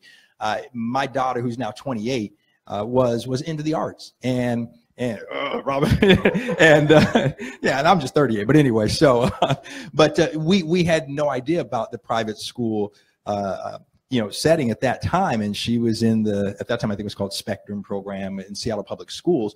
And we were really concerned when she was going from elementary school to middle school, and she was going to be going to Washington Middle School that had 1,000 students and 30+ students in the classroom. And our neighbors had a daughter who was going to Seattle Academy. So, well, you should check it out. And turned out that it ended up being a good fit because of my daughter's focus on the arts. Seattle Academy is much more broad than that. It's a college prep institution, and a strong focus on the sciences and strong focus on the arts. And I've been there 6 years now, and wonderful setting. But I think it's really important for our families, because I get a number of families that will come to me all the time in April, May, June, July, and say, oh, hey, Rick, I want to get my kid into your school next year. And I'm like, the application deadline was back in January. And so there is a process. And so one of the things that in my role as director of community partnerships with Seattle Academy, working with trying to get the word out to more public schools, and for those public school principals that feel like they have students that could be a fit. And that's the most important thing, is that for families to investigate these schools and find out what school is a fit for them as a family and their child. And it may not be a private independent school. There's also a great program, many of you may have heard of Rainier Scholars, and they recruiting kids and helping prepare them for private school as well. But not all the kids go to private schools. But one of the advantages, I look at Seattle Academy, is that we have a ratio of 1 to 18 in the classroom. Our kids are exposed to a number of different things. I manage our senior project program. So we have senior year, the last part of spring trimester, the last 5 weeks, class, and they go out and do a 25-hour week internship for 5 weeks, and in a career area of their choice. And what we're finding, working with Seattle University some, and trying to work with the University of Washington, and we'll start to do that. But what we're finding out is that in our work with Seattle University, their career center said, a lot of our students, junior, senior year, haven't done an internship, and we're exposing our students at the high school level and getting that experience. Which is so valuable. So I think, long story short, I think it's really important for individuals to understand that they need to find a school that is a fit for them as a family, and more importantly for their child. Because at the end of the day, it's not me that's in the classroom, it's my child. And I got to make sure, and obviously as a parent, we're going to help direct and guide our kids, but we know them better than anybody else. But it's so important to know that there are other opportunities out there. We have the charter schools, and New Orleans is a really good example. After Hurricane Katrina, the schools were wiped out. And as they reopened schools, rebuilt their schools, I believe they're 90, almost 100% charter schools. And so, again, as we talked about earlier, those dollars are supposed to follow the student, and for that opportunity to raise the bar. Because if we set the bar high, our kids can achieve it. But so often, unfortunately, for a variety of reasons that we don't have time to get into, the bar is set so low, especially for African-American kids and African-American boys. So that's a little bit about what I do at Seattle Academy, but more importantly, the opportunities out there in the private independent school setting. And I always tell families this. I said, look, yeah, the tuition maybe, whatever it is, don't let that be a deterrent. Go through the process. If the school is a fit, go through the process and make the school tell you, well, we can't give you enough money. I remember our experience, and we, both my wife and I, college educated, so had some experience, but we were able to, as we got our financial aid package, it wasn't enough. And believe me, I made that call. Hey, you're our #1 choice. We want to go there, but we need more help. And that's as I counsel with families, I share that with them all the time. You have to advocate for your child. You have to be visible. And whether that's in the public school, private school, wherever, that's so critical. So that's a real key piece. And then I think at the end of the day, looking at, as I keep going back to what's the right fit, what is for, again, I use my daughter as an example. She and I'm going to shamelessly plug my daughter because that's my baby, but she went through, Seattle Academy, and it was interesting because she always knew she was going to go into theater and graduated with about a 3.8, had good test scores, and started applying for theater schools and didn't get into Rutgers, didn't get into Juilliard, didn't get into USC. And we're like, what is going on here? I mean, not only did not get into the theater school, but then did not get into the school. And she made a late visit to Howard University. And when she got there, she was like, this is where I'm supposed to go. And she got into the school, got a scholarship to go to the school, did not get into the theater school. And she said, this is where I'm supposed to be. And she went there, and long story short, we got there and met with the director of the musical theater department, who wasn't there at her audition. And as she's talking to him, this is before she registered, she's talking to him. You can see the man, he's like, hey, this doesn't make sense. How come you're not in our school? Gave her his cell number, said, give me your cell number. He said, let me check around people that saw your audition and get back to you. An hour and a half later, he said, well, don't register until you talk to me. Hour and a half later, he calls her, said, hey, talk to some people that thought you were great. We got a spot you're in. And so it's so important, again, I make that point to know what is the right fit for you. And that's going to give you that experience that you want. And for her, it was a conservatory type experience at Howard. And, I'm proud to say, I mean, she has been in a number of shows here the last couple of years, being in Seattle. Was in the Dream Girls production out at Village Theater as one of the Dream Girls this past summer. So anyway, enough shameless plugging. Tony, thank you for letting me do that on the radio. If she hears this or knows about it, oh, I'm in trouble. She's going, Dad, what's wrong with you? But again, to emphasize the point of how important it is to follow, what you feel is right for you and that right fit as a parent. All right, and our sports director as well, Mr. Rick Dupree. Yes, here on Education Night, celebrating Black History Month. And coming to the shot, so I'm not sitting here alone looking like a goofy guy, Tony's just gonna leave me hanging here. Okay, I'll walk out. No. And as a matter of fact, though, again, we'll continue to be doing Black History Month events for the rest of the month. We've got Africa Night coming up on Sunday, and we will have Lemon Jata, who is a 9th generation descendant of Kunta Kinte and a descendant of Alex Haley, and also the founder of the Kunta Kinte Foundation will be here. As you were talking, as Donald was talking about tracing his roots. Well, yeah, this is and he has some phenomenal things to share. As you can imagine, Kunta Kinte Foundation is recognized worldwide. He was talking about his family being treated as almost royalty, but him having to go a different path and then ultimately ending back up in charge of this foundation. We'll get into that, and then Adefu will be here. But right now, I think that we have a phone call from City of Seattle Mayor Jenny Durkan. This is Tony B. and welcome to Rainier Avenue Radio.World's Education Night. Our City of Seattle Mayor, Ms. Jenny Durkan. How are you? I am doing terrific. Thanks for having me on, Tony. Well, I really appreciate you, first of all, taking the time to be with us on Rainier Avenue Radio. And in particular, I think that we are aligned on the importance of education and what that can do for communities. I think that's great. And Rainier Valley Radio has always been one of those great resources for the community. I know people listen to it. It makes a difference. So it's really great. It's fun to be on. Well, we're celebrating Black History Month with a number of different focuses throughout the month. This night, it's education, and we're taking a look at education from a number of different ways. We have representatives from early learning, from K through 12, and then also we have folks here from the University of Washington Admissions Department. Donald Watts is here. MESA's here. Historically Black colleges and universities, HBCUs are here. We have representation from private schools, all to help inform our listeners, again, what they're looking for. We've got someone from College Access. Now we've got a health person here to talk about the importance of what you put in your body and what that means to education. So having you here is really great, in particular because I'd like to talk with you about the Seattle Promise. I am so excited about this program. We know that education makes a difference for changing the trajectory of young people's lives.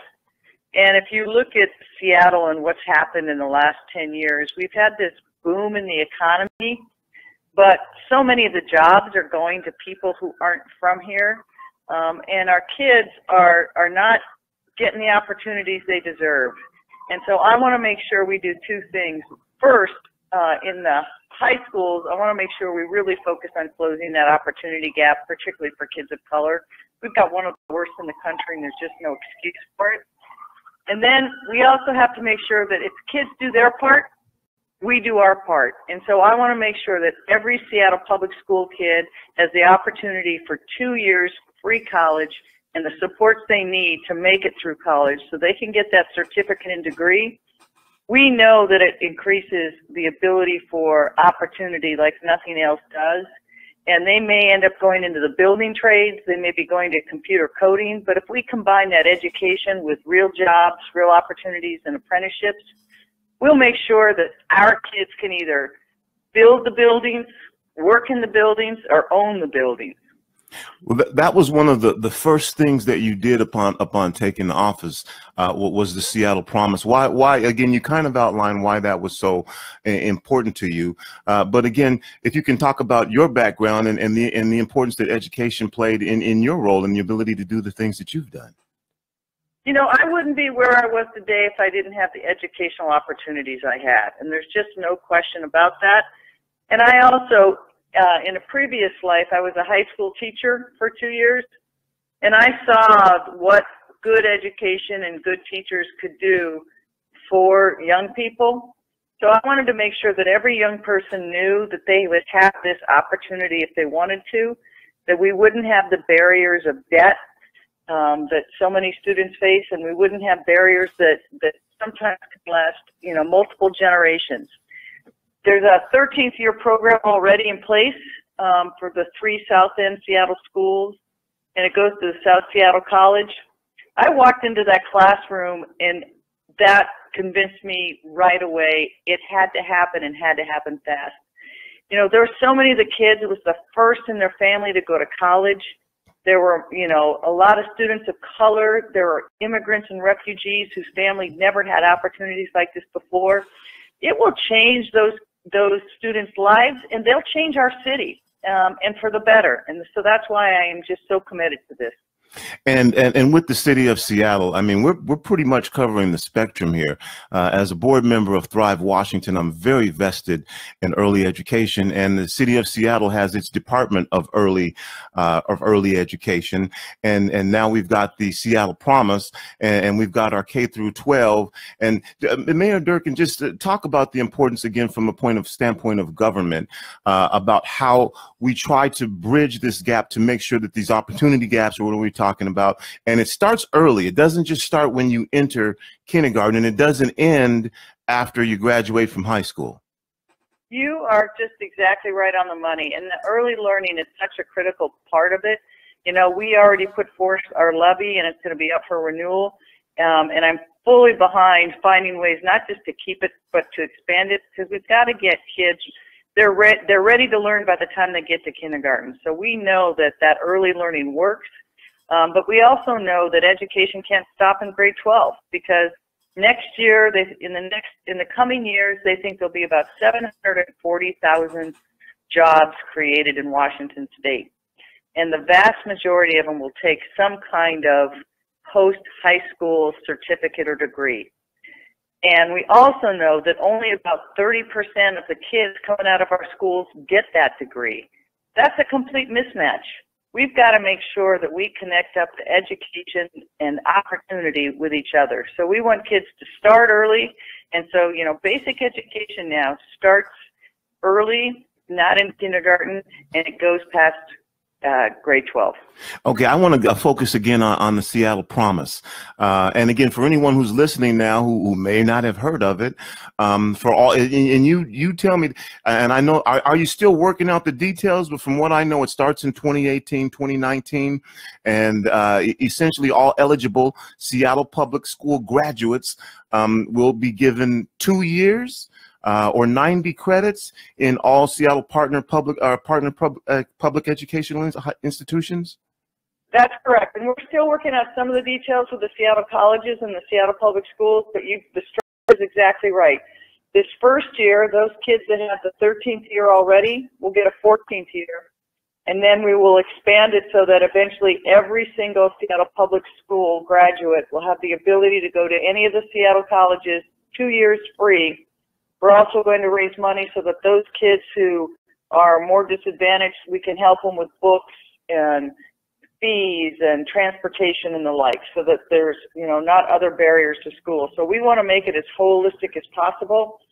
We're also, I'm not sure when you're going to be playing this, but we're going to have an open house to meet with parents and students at Garfield High School on Monday, this coming Monday at 5:30 p.m.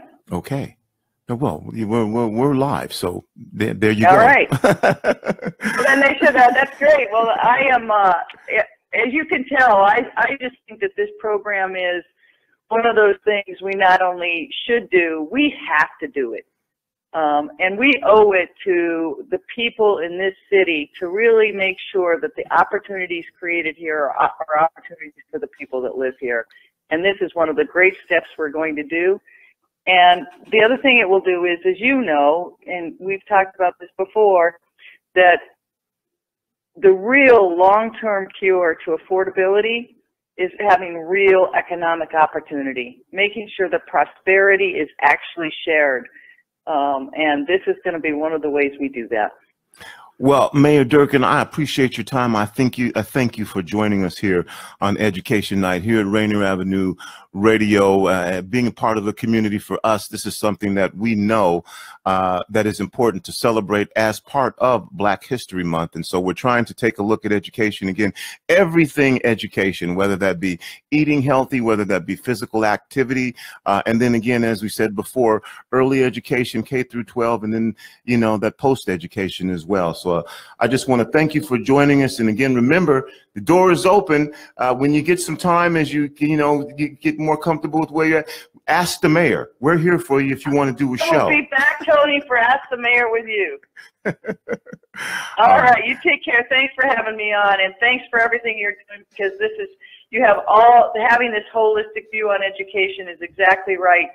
It's such an important thing to be doing, so thank you for that. All right, thank you, Mayor Durkan. Take care. All right, y'all. That was Mayor Durkan, and we're back at Education Night at the studio of Rainier Avenue Radio. That's www.RainierAvenueRadio.World, also on the TuneIn app. And it's we're going to run out of time in a minute here. We've got so many great topics. I think we're going to have to do a part 2. But we still have a couple of things we want to get to tonight. And so I would like to ask our Nidra and Edwin to please come back to the mic, because we want to hear about the HBCU experience. I Rick Dupree back up here, but we'll see. I'm not trying to have you don't consider FAMU an HBCU? Oh, Edwin doesn't know. He doesn't consider FAMU. That would be Florida A&M University. Oh, yeah. They did recruit him. has many family members that went there, but I'm sorry. Okay, we'll stop. See, that's why I almost wasn't gonna have you back up there. Oh wow. Okay, so can you guys tell us where you went to school, and maybe tell us a little bit about how you selected your colleges and a little bit about that experience? Ladies first. Okay, so I went to Grambling State University, the place where everybody is somebody. And I'm going to let you know, my mother's from Grambling, Louisiana. And so there you go. They moved up here to Seattle, and you know, it is a family college. We all went back to Grambling and received our accolades there. So, you know, because I already said before, I was born and reared in Seattle. So I thought I was going to go to Wazoo. I thought I was going to go to, you know, Washington State. That would have been fine. University of Washington. But I didn't know that I did not have a choice. But let me tell you what she did to us. She said, okay, sure, apply. And then I'm going to send you on the Black College Tour. So I went with my cousin, and we're just like, let's go see. Well, it stopped at the Bayou Classic. And once we got to the Bayou Classic, it was a wrap. I looked around and I saw all of these beautiful Black people having fun. They were educated. The men were fine. I was like, I'm going to Grambling, Mom. Don't worry about it.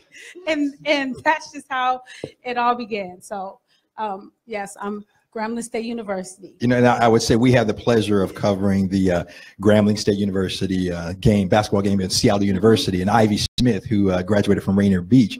We had him on after the game, and Edwin, one of the things he talked about, he said, if you remember, he said, it's like family there, you know, and so, I mean, when you talk about that's real. It's not just, you know, it's not just words. I mean, that's real in terms of the expectation and the support you get at an HBCU. Yes.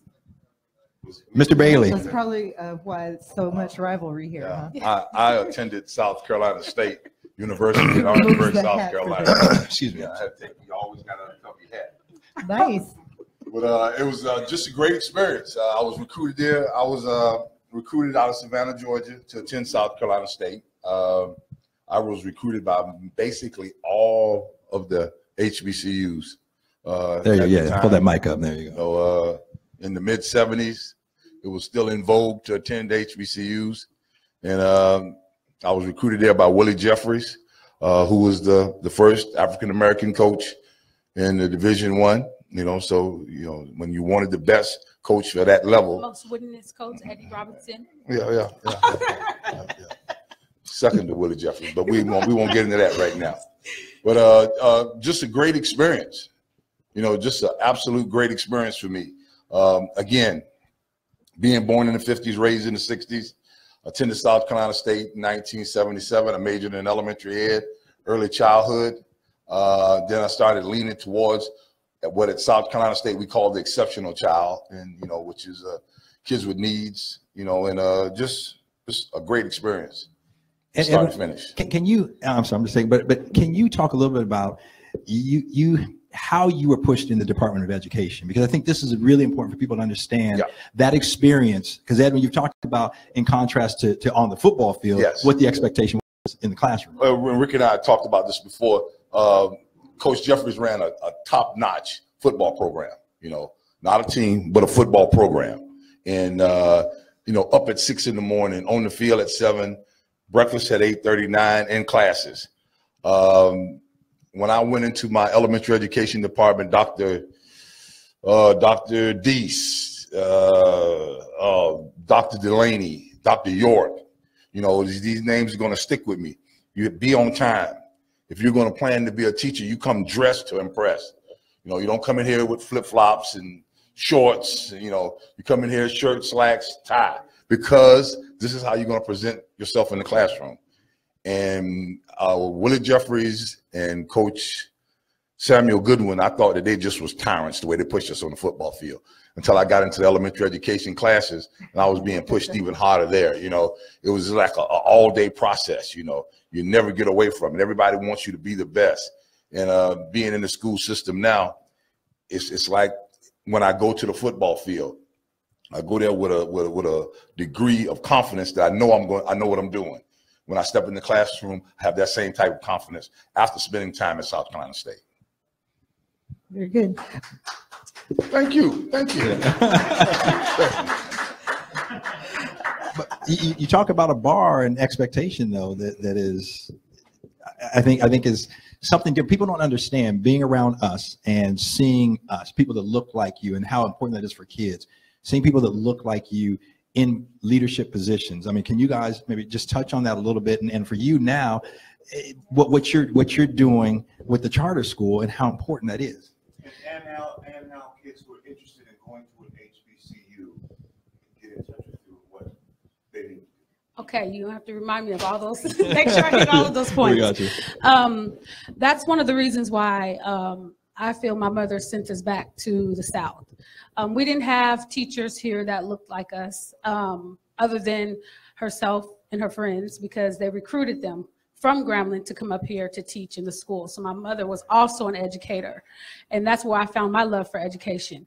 So when I went to Grambling and I saw all of these doctors and certain, colleges of education, math, scientists, I mean, it was just really mind-blowing of just how, I'm going to just piggyback, how well put together they were.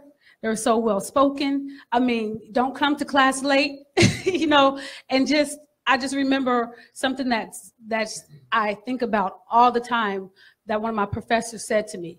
I turned in a paper late because I think I had the flu or something. It didn't matter. You're supposed to be in class. But she said, sometimes, Austin, you have to burn that night oil.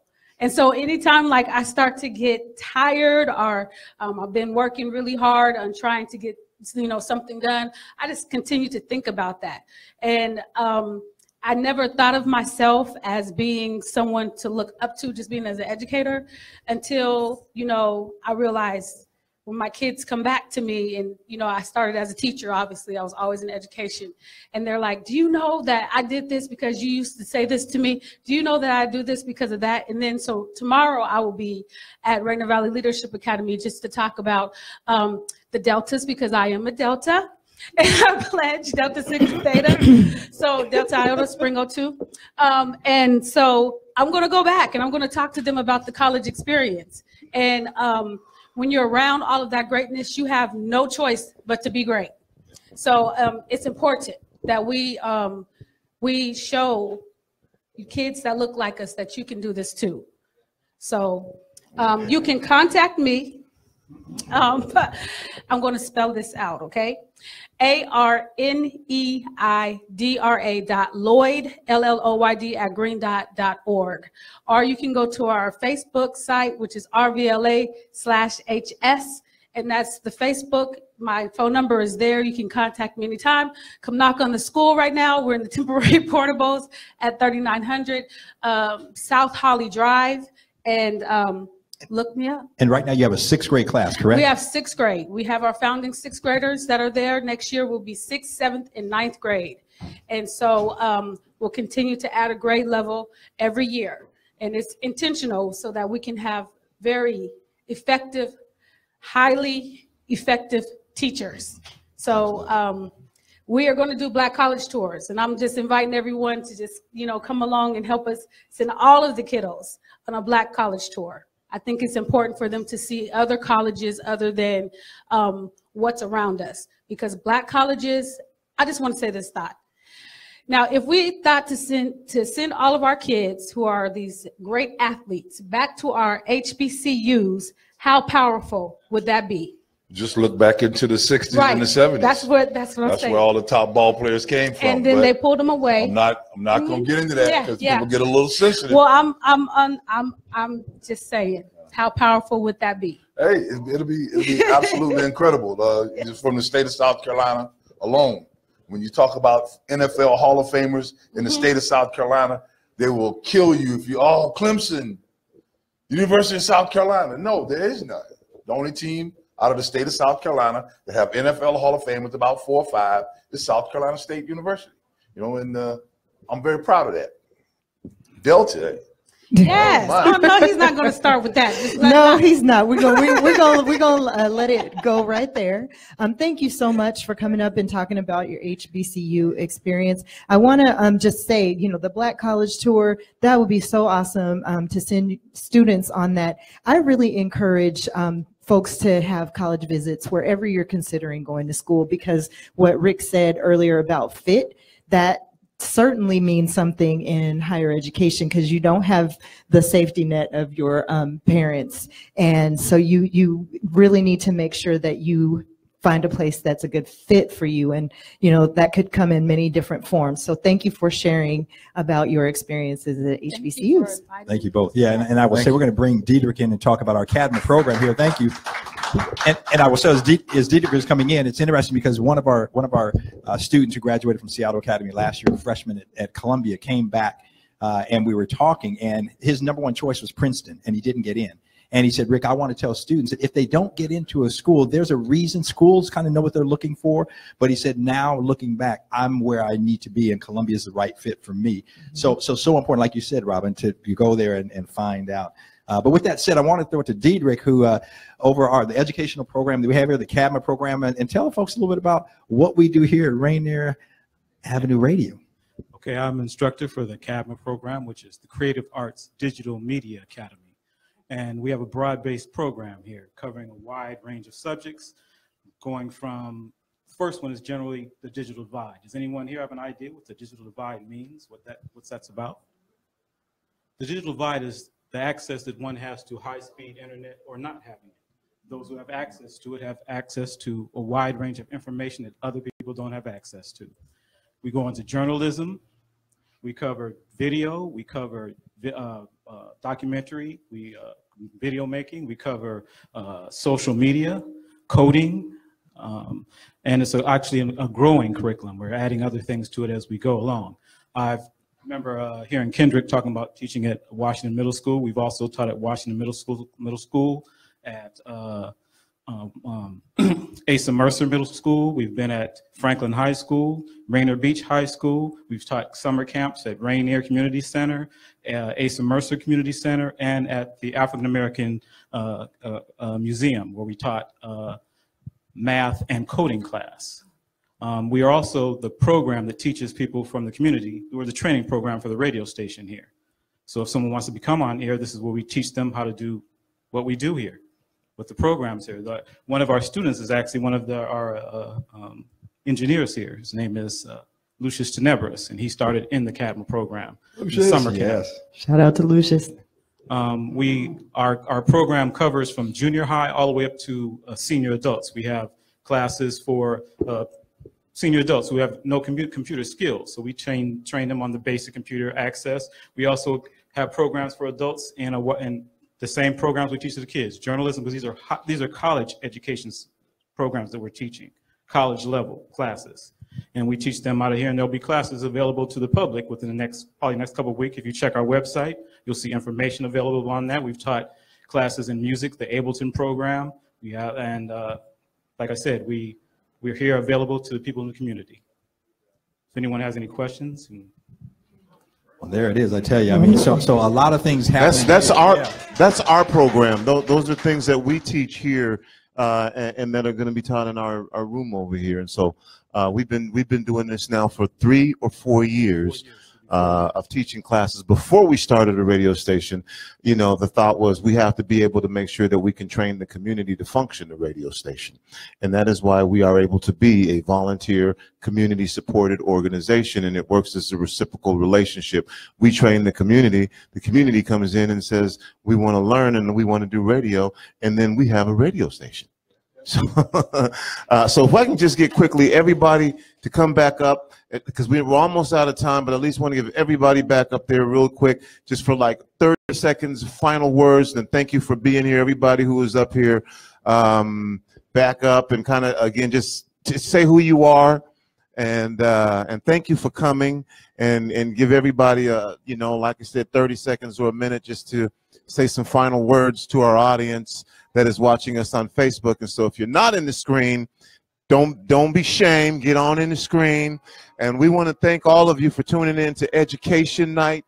part of our Black History celebration. Whether you thought this was going to be something else, now you know what it is when we celebrate Education Night. So.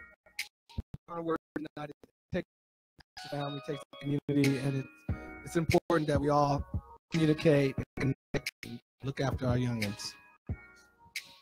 Final words, just stay strong, stay positive, stay optimistic, and just pay it forward. My final words is that we are looking for our founding 9th grade class. Come, let us be the village to help you raise your child. Honor yourself by making the organic good food choice. Change your food, change your life forever. O's up, baby. And before we leave, all the organic good food on that table is for you to share, enjoy, take home with friends and family, sons and daughters. South Carolina State.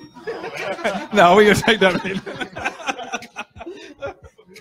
I'm a cougar. So am we're I. sorry about that as well. Oh, be quiet. And Tony, my final word is we ran out of time and there's still so much more we could be talking about. So I see a part 2 or some follow-up shows. So definitely check out the website, www.RainierAvenueRadio.World, for information about the guests who we had on tonight. I'm sure we can get that on the website and certainly on our Facebook page. And, you know, let us know what other kinds of topics you want to talk about, because we only just scratched the surface tonight as it relates to education. So much more to be said. And Tony, real quick. Oh, go ahead.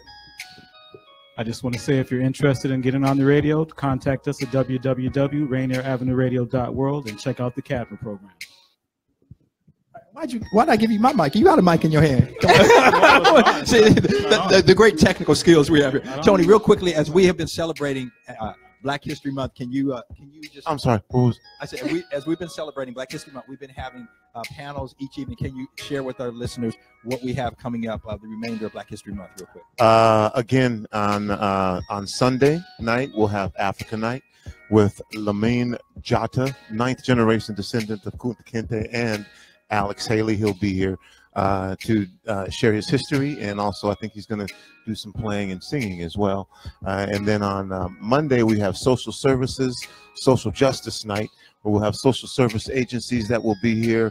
I don't remember them all, so if I start them like REWA and the Atlantic Street Center, a number of different social service organizations that will be here to talk about what they do and what they have available, as well as social justice organizations where folks advocate, and they'll be here to talk about what they advocate for, why they do it, and if someone is interested in either finding out more about services or finding out a cause that they want to be in, you're free to come down and you can meet people in person and have that exchange as well as listening over the air. And we will have done 20 Black History Month events in 28 days on Rainier Avenue Radio. Yes, yes.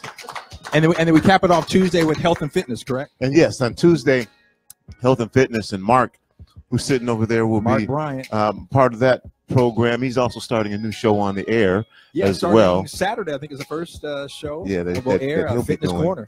And then it'll be a regular fitness show on the air, but we'll be talking health and everything. And as I said, Bridget Hempstead will be doing a keynote speech and talking about health disparities and how those impact the African-American community. And again, that night is sponsored by Pocan. So obviously we'll be hearing from Pocan as well, and a number of different other entities that will be. Health is like education. There's a lot that goes into being healthy. Yes, and you yeah, exactly. So this has been. If we just eat organic, we're good to go. This has just been great. Again, everybody, James, Kendrick, Nidra, Dennis, Rick, Robin, Edgar, Diedrich. Thank you all for being here. Edwin. Did I say Edgar? Edwin and Donald. Did I say Edwin? Edgar and Edwin. It's like Edgar Bailey, me, Robin O'Neill. I hope that you have enjoyed, and Mayor Durkan for joining us as well. Thank you. From Rainier Avenue Radio. We'll continue, but this weekend we'll be broadcasting basketball games. We'll be again at Bellevue Community College for the finals. Yeah.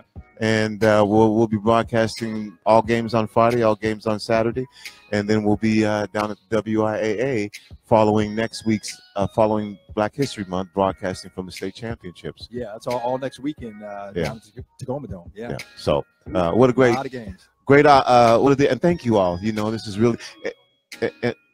So that being said, I guess we're on to the next program. This again has been Rainier Avenue Radio celebrating Black History Month. Thank you for joining us. Thank you.